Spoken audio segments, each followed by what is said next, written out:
सदस्य आसाम से CPM CPI, आप सबको पता है हमारे 7 MPs का डेलीगेशन और साथ में हमारे PCC अध्यक्ष, एक्स MLAs, MLAs और यहाँ के सारे जो विपक्ष का आप कह सकते हैं कि एक डेलीगेशन जो एक बहुत बड़ा डेलीगेशन, कल हम लोग ABC 3 ग्रुप बना के उन जगहों पर गए जहाँ पर विक्टिम है, जिन पे कई घरों को जला दिया गया। जो हमारे पास लिस्ट है वो तो 850 की लिस्ट है, लेकिन हम लोगों ने जो मेंशन किया है जिसमें लगभग 40 और ये 1000 से ज्यादा है और जो अबव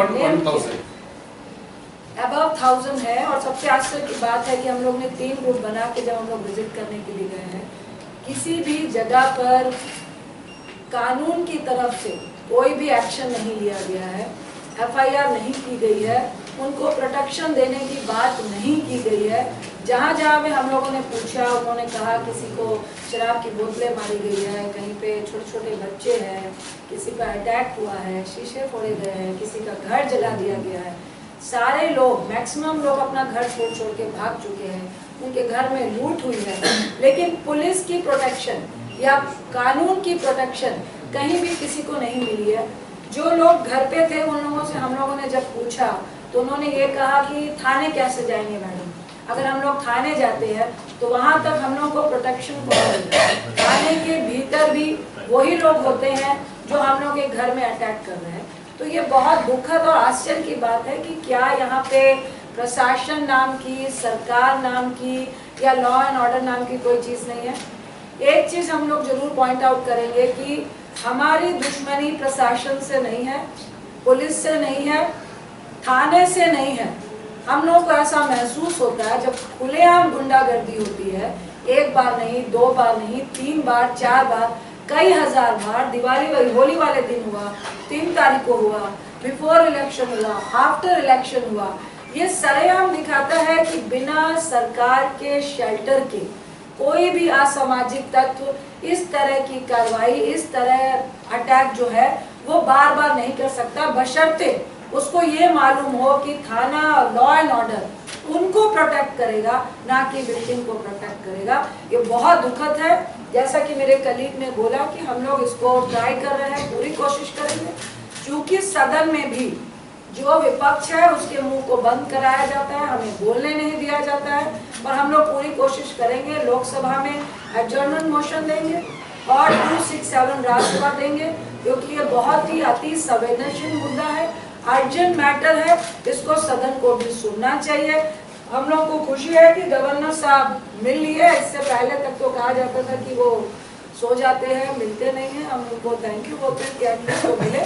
पर हम लोग ट्राई कर रहे हैं कि हम लोग दिल्ली जाके राष्ट्रपति के साथ भी एक डेलीगेशन जाएगा और मिलेगा। और जब तक यहाँ की जो सिचुएशन है वो ठीक नहीं हो जाती है, हम आपके माध्यम से यहाँ के जो सत्ताधारी लोग हैं उनको ये जरूर कहना चाहेंगे कि आप जितना भी डरा ले, हम लोग डरने वालों में से नहीं हैं। हम लोग बार बार आएंगे जब तक यहाँ का लॉ एंड ऑर्डर की जो आवाज़ है वो हमारे प्रधानमंत्री तक नहीं पहुँच जाती है। जो बार बार वो कहते हैं ना खाऊंगा ना खाने दूंगा, और गुड गवर्नेंस की बात करते हैं। गुड गवर्नेंस की जो यहाँ पे सिचुएशन है, और उससे भी दुखद बात ये है कि एक भी न्यूज़ को बाहर नहीं जाने दिया जाता है। यहाँ पे आम बात है कि किसी का सर फोड़ दिया, हमारे इंचार्ज को बार बार अटैक हुआ, कभी किसी का सर फोड़ देते हैं, कभी किसी के हाथ काट देते हैं, कभी किसी पे कभी भी कहीं भी अटैक होता है। हम लोग B ग्रुप में थे, हम लोग बार बार बचे। हमारे A ग्रुप के साथ तो 3-4 गाड़ियों को डैमेज किया गया। हम लोग के सरेआम जब 30-40 पुलिस के साथ हम लोग चल रहे हैं, पूरा काफिला चल रहा है, और एक घर से निकलता है लड़का और पूरे पुलिस के सामने गालियां दे रहा है और गाड़ी की तरफ आने की कोशिश कर रहा है, शीशे को तोड़ने की कोशिश कर रहा है। तो ये मुझे लगता है त्रिपुरा में एक नया नियम है कि जो विक्टिम है, जो सिविलियन है, उनको डरना चाहिए। यहाँ पे गुंडा तत्वों को डरने की कोई जरूरत नहीं है। ये मीडिया के माध्यम से अगर सरकार यहाँ की सुन रही है, दिल्ली में बैठे हुए सत्ताधारी अगर सुन रहे हैं, अगर उनके कान में रुई नहीं है, तो आपको त्रिपुरा के सिविलियन की खबर लेनी चाहिए। और इस अगर लोकतंत्र को अगर बचाना है तो लोकतंत्र में नेचर होता है कि विपक्ष हारे या जीते अपनी बात को रखता है, और आवाम भी वन साइडेड नहीं होता है। कुछ लोग बीजेपी में है, कुछ सीपीएम में है, कुछ सीपीआई में है, कुछ कांग्रेस में है, कुछ तृणमूल में है। हर पार्टी का, हर व्यक्ति का राइट होता है कि वो अपनी पार्टी चुने, वो अपना वोट चुने। लेकिन यहाँ पे जिस तरह की गुंडा तत्व के माध्यम से आप डराने की कोशिश कर रहे हैं कि वन साइडेड पोल होगा, और अगर आपने किसी और को दी है तो दूसरे दिन ही उसके घर में जाकर आप अटैक करेंगे, मारेंगे, डराएंगे, तो ये मुझे लगता है ये जंगल का रूल भी नहीं होता है जिस तरह का रूल आज त्रिपुरा में बना हुआ है। हम लोग पूरी कोशिश करेंगे, और आप एक बहुत मजबूत स्तंभ है इस लोकतंत्र को बचाने के लिए। जो मीडिया होता है, सही बातों को एटलीस्ट आप बाहर लेके जा सकते हैं। आप लोग पे भी बहुत प्रेशर है, लेकिन हम लोग आपसे रिक्वेस्ट करेंगे, जो आप लोग यहाँ देख रहे हैं, जो दिख रहा है, जो सिचुएशन है, जो लोग घर से अभी तक, हम लोग आपके माध्यम से कहेंगे कि क्या सरकार उनके लिए कोई नोटिस कर रही है कि जो लोग डर से, जिनके घर में अटैक हुआ, वो घर से भाग चुके हैं, कहाँ पर है, कहाँ पे उनको प्रोटेक्शन मिली हुई है, उनको देखने वाला कौन है, और जिनके घर जल गए हैं उनको आप क्या मुआवजा दे रहे हो, जिनकी इंजरी हुई है उनके लिए आप क्या फर्स्ट एड की सुविधा दे रहे हो, हॉस्पिटल की सुविधा दे रहे हो। ये सारी बातें हम लोग लेकर आए हैं, और मुझे लगता है कि और भी डेलीगेट बोलना चाहेंगे। Thank you so much.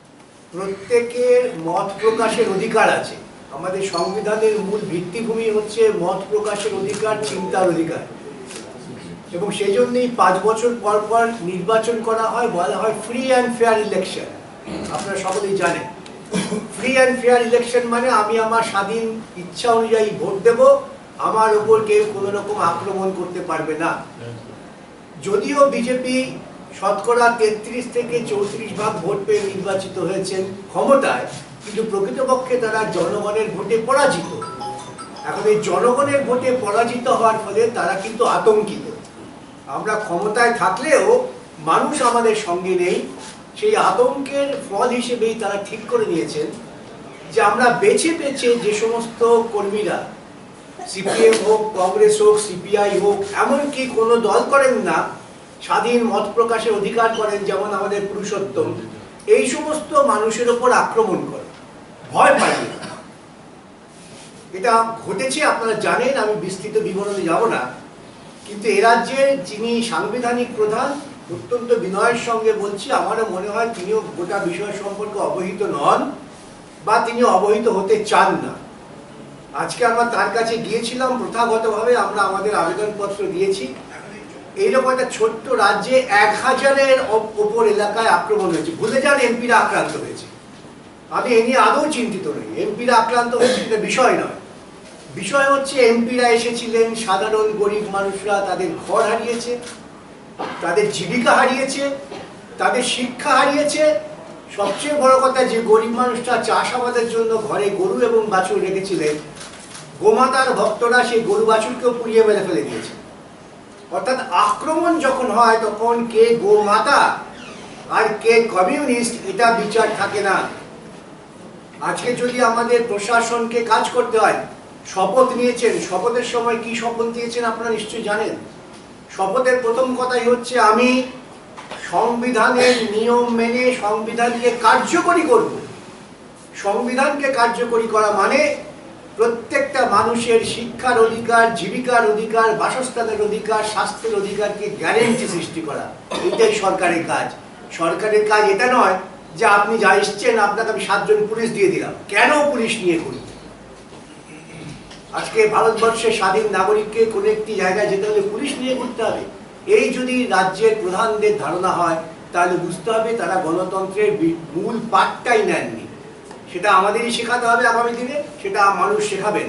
কিন্তু আজকে আমার মূল বক্তব্য, এই 1000 পরিবারকে সরকারের পক্ষ থেকে যথেষ্ট ক্ষতিপূরণ দিয়ে তাদের পুনর্বাসনের গ্যারান্টি সৃষ্টি করতে হবে। সরকারকে বলতে হবে যে একটি লোকের বাড়িতেও আক্রমণ হবে না, এবং এখনই সরকার একটি দল তৈরি করে, সর্বদলীয় দল তৈরি করে বিভিন্ন এলাকায় যাবেন, ক্ষতিপূরণের হিসেব করবেন এবং ক্ষতিপূরণ দেবেন। আমাদের এটাই দাবি। আমরা আজকে আপনাদের কাছে এসেছি এই কথাটা বলবার জন্যেই যে সমস্ত মানুষকে যথেষ্ট ক্ষতিপূরণ দিয়ে পুনর্বাসনের গ্যারেন্টি, শান্তির গ্যারেন্টি সরকারকে সৃষ্টি করতে হবে। তা যদি সরকার সৃষ্টি না করেন তাহলে প্রধানমন্ত্রীকে ডেকে এনে সোয়ারিং ইন সেরিমনি করার ভণ্ডামির কোনো প্রয়োজন হয় না। এটা বুঝতে হবে। আমাদের দেশের প্রধানমন্ত্রী খুব গলা চড়িয়ে বলেন এটা মাদার অফ ডেমোক্রেসি। আজকে সেই মাদার অফ ডেমোক্রেসির একটা ছোট্ট স্টেটে যেখানে বামপন্থী এবং গণতান্ত্রিক শক্তি কংগ্রেসীরা যৌথবদ্ধভাবে লড়েছেন, সেই শক্তিকে দমাবার জন্য আমি গোমাতা থেকে শুরু করে আমার ঘরের মেয়েটাকে পর্যন্ত গৃহহারা করে দিচ্ছি, এই চলতে পারে না। সংবিধানকে বাঁচাতে হবে এবং আমরা এই জন্য পার্লামেন্টে এসেছি যে আমরা দেখতে চাই সংবিধান কিভাবে রক্ষা করছে, আমাদের রক্ষার জন্য আসি।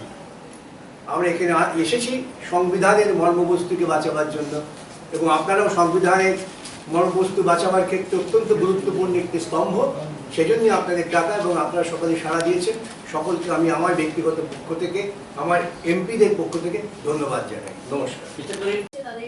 আর যদি না বের হয় তারপর আপনাদের পরবর্তী পদক্ষেপ পার্লামেন্টে গেলে পরেই সমস্যার সমাধান হবে এটা ভাবার কোনো কারণ নেই। তার কারণ পার্লামেন্টে সংখ্যাগরিষ্ঠতার জোরে বিজেপি তারা আমাদের এই আলোচনাকে গুরুত্ব দেবে না। সেজন্যই আমরা শুরু করেছিলাম এই বক্তব্য বলেই যে সংবিধান আমাদের একটি গণতান্ত্রিক ব্যবস্থা দিয়েছে। সেই গণতান্ত্রিক ব্যবস্থাকে কার্যকরী করতে গেলে পরেই প্রত্যেক মানুষের স্বাধীন মত প্রকাশের অধিকারকে গ্যারেন্টি সৃষ্টি করতে হবে সরকারকে। এটাই সাংবিধানিক দায়বদ্ধতা। এবং যারা শপথ নেন মন্ত্রী হওয়ার জন্য, প্রধানমন্ত্রী থেকে শুরু করে একজন এমএলএ পর্যন্ত, প্রত্যেককেই বলতে হয় আমরা সংবিধান এবং সাংবিধানিক দায়বদ্ধতা মেনে কাজ করব। সেই দায়বদ্ধতা থেকেই আমরা বিষয়গুলো প্রত্যেকটা সাংবিধানিক সংস্থার কাছে নজরে আনব এবং শেষ পর্যন্ত এটা দায়িত্ব নিতে হবে জনগণকে। মানুষের নির্দিষ্ট আন্দোলন ছাড়া এগুলো মিটবে এই ধরনের অনেক কল্পনা আমরা করি না। কিন্তু আমরা রাস্তা চলার যে কটা সিঁড়ি আছে প্রত্যেকটা সিঁড়িকেই অতিক্রম করতে চাই। সাংসদদের প্রতি আমাদের রাজ্য মানুষের তরফ থেকে আমরা কৃতজ্ঞতা জানাচ্ছি। তারা এসেছেন এই সময়তে। রাজ্যের মানুষের কাছে আমি নিয়ে যাব, সারা গোটা দেশ আমাদের সাথে আছে এবং রাজ্য প্রশাসনকে বলবো যে দাবিগুলো তারা তুলেছেন সমস্ত এই অপরাধের পুলিশকে সমুটো এফআইআর নিতে হবে। এই নির্বাচনের মুখ্য ইস্যু যা একেবারে তৃণমূল স্তর থেকে জনগণের তরফ থেকে আসছে, গণতন্ত্র পুনরুদ্ধার করতে হবে, আইনের শাসন প্রতিষ্ঠা করতে হবে এবং সেই প্রশ্নে জনগণ সাড়া দিয়েছে। বিজেপি আইপিএফটি জোটের ভোট অনেক নেমে গেছে, কিন্তু দুর্ভাগ্য যে ভোট ভাগাভাগির কারণে মানুষ বিজেপির বিপক্ষে হলেও এই ট্যাকটিক্যালি তারা জয় পেয়েছে। তো এখন এই ফলাফলে বা এই টোটাল নির্বাচনী প্রক্রিয়াতে আমরা কি জিনিস প্রত্যক্ষ করেছি? প্রত্যক্ষ করেছি রাজ্যে আজকে এই ঘটনাগুলি কেন? আইনের শাসন নেই। যদি আইনের শাসন থাকে, এই গুন্ডা, মস্তান, বদমাশ, সমাজদ্রোহীরা এরা গর্তে ঢুকে যায়, আর আইনের শাসন উঠে গেলে এরা আবার যে সংখ্যালঘু হয়েও গোটা রাজ্যের মানুষের কাছে একটা সন্ত্রাসের একটা কি বলে এই প্রতীক হয়ে দাঁড়ায়। এটা প্রমাণিত যখন নির্বাচন চলছিল, মডেল কোড অফ কন্ডাক্ট চালু হলো, রাজ্য পুলিশের বা রাজ্য প্রশাসনের হাত থেকে কমিশনের কাছে এই নিয়ন্ত্রণ চলে গেল। আমি বলছি না যে কমিশন একেবারে 16 আনা বা 100% সবকিছু করতে পেরেছে, কিন্তু একটা কড়াকড়ি ছিল। সমস্ত পলিটিক্যাল পার্টি তাদের অফিস খুলতে পেরেছে, যেগুলো গত 5 বছরে খোলা যায়নি। বিভিন্ন এলাকাতে যেখানে কোনো মিছিল, মিটিং বা মানুষ কথা বলতে পারেনি, রাস্তায় নামতে পেরেছে। কিন্তু বিজেপি আবার সংখ্যাগরিষ্ঠ হওয়ার সাথে সাথেই অর্থাৎ তারা ক্ষমতায় চলে আসলো, মডেল কোড অফ কন্ডাক্ট চলে গেল, আবার সেই শপথগুলো গর্ত থেকে বেরিয়ে এসে আজকে গোটা ত্রিপুরাজ্যে এই জঙ্গলাত্ম কায়েম করেছে। তাদের মূল প্রশ্ন হলো আইনের শাসন এটা ছিল না, আনার চেষ্টা হয়েছে কিন্তু ভোট ভাগাতে হয়নি। আবার বিজেপি আসার পরে এই টেকনিক্যালি এই আইনের শাসন, গণতান্ত্রিক অধিকার, সংবিধান আবার অকেজু, আবার এই শপথরা চালাচ্ছে, আর তার কাছে গোটা প্রশাসন পুলিশ সারেন্ডার করেছে। इसमें आम जनता का क्या होगा? देखिए, भारत में के इतिहास मैं तो नहीं देखा हूं कि पता नहीं बाकी जगह तो हम काफी कोशिश कर रहे थे कि किसी एमपी डेलीगेशन पर इस तरह का कभी हमला इस देश में कभी हुआ है, हमने नहीं देखा। और ये डेलीगेशन गई थी, हमको त्रिपुरा के जनता, लेफ्ट के समर्थक हो, कांग्रेस के हो, बीजेपी को, हमने कभी ये नहीं देखा कि किसके समर्थक हैं। हम आए थे यहाँ पर पता लगाने के लिए कि किसी के साथ भी अगर अन्याय हुआ है, किसी को चोट लगा है, किसी का घर जला है, किसी का जो है दुकान जला दिया, किसी का बच्चे को जो है बच्चे के साथ मारपीट हुई हो, लड़कियों को जो है थप्पड़ वप्पड़ मारा, क्योंकि बहुत सारे लोग को महिला के ऊपर पत्थर सब चलाते हुए जो 2 तारीख से लेके होली के उस दिन मानिक शाह जी ने शपथ लिया, तो उस दिन तो ये डेलीगेशन हर जगह हम लोग गए थे। एक ये हमारी नियत यही थी कि जो है गलत किसी के साथ हुआ तो उसको जो है सार्वजनिक करें और उसके ऊपर कार्रवाई। हम सब लोग को ये चिंता है, देखिए हम सब लोग काफी सुरक्षित लोग हैं, एमएलए साहब हो, सीनियर लीडर्स एमपी साहब हो, लेकिन त्रिपुरा के आम जनता के साथ जो हो रहा, ये स्थिति जो है ना पूरे देश को समझनी चाहिए। और 33% वोट बीजेपी को इस चुनाव में मिला, 33%। 67% की जनता जो है बीजेपी को चाहती नहीं, मेजॉरिटी की त्रिपुरा की जनता बीजेपी को पसंद नहीं करती। चुनाव जो भी होगा टेक्निकली आप जीत के होगा, लेकिन जब सरकार बनती है तो ये आपकी पहली जिम्मेदारी है इस प्रदेश की जनता के लिए। फिर आप जो है ना बीजेपी, सीपीएम, कम्युनिस्ट, कांग्रेस कुछ नहीं कर सकते। ये पहला सरकार है जो अपने जनता को भी पार्टी के आधार पर जो बांट दिया, पहले सरकार जो अपने जनता पर जो है पार्टी के आधार पर हमला करना शुरू कर दिया। और मैं आपके माध्यम से एक ही लास्ट में तय कहना चाहूंगा, ये स्थिति सोमालिया जहां पर सरकार नहीं है, जहां पर तालिबान अफगानिस्तान में, इस तरह की स्थिति जो है वैसे प्रदेश में हम पढ़ते थे जहां पर सरकार नहीं है, जैसा हमारे जितने भी साथीगण ने बताया, there is no law and order. और बेशर्मी की हद इतनी है कि डीजीपी साहब कल त्रिपुरा पुलिस बोलते हैं कि परमिशन इस देश में कि हम आजाद सिटीजन नहीं है कि हम कहीं पर भी नहीं जा सकते। आप कहीं पर भी इंडिया में घूमिए, एमपी का डेलीगेशन क्यों, आप भी जाना, अगर आज आपको उदयपुर जाना है तो कोई रोक सकता है क्या? अगर आपको कैलाशोर जाना है तो कोई रोक सकता है क्या? तो हम गए थे सिर्फ जानकारी प्राप्त करने के लिए। त्रिपुरा में ये लॉ एंड ऑर्डर है कि हमको परमिशन बताना चाहिए, क्योंकि वो कन्विंस्ड है कि अगर कोई एमपी का डेलीगेशन जाएगा तो हमला होने वाला है। ये सरकार भी कन्विंस्ड है कि अगर आप हमको सूचित नहीं करेंगे, पुलिस एस्कॉर्ट था, हमने त्रिपुरा पुलिस का स्टेटमेंट पढ़ा है, चीफ सेक्रेटरी को हमने लिखा, और पुलिस एस्कॉर्ट था भाई साहब, आपने एस्कॉर्ट दिया, आपने पर्सनल गार्ड दिया, और आप बोलते हमको परमिशन चाहिए। कोई माफिया चला रहा है क्या प्रदेश को? और हमारे साथी ने ठीक बोला, होम मिनिस्टर जी, अमित शाह जी और यहाँ के जो सरकार है पूरी तरह से इनकी मिलीभगत से हमले हो रहे हैं। 67% of the people who have not voted for the BJP are target for these people. So my request to you all is, God save Tripura if MPs are not safe. What? And my fear is not for the MPs.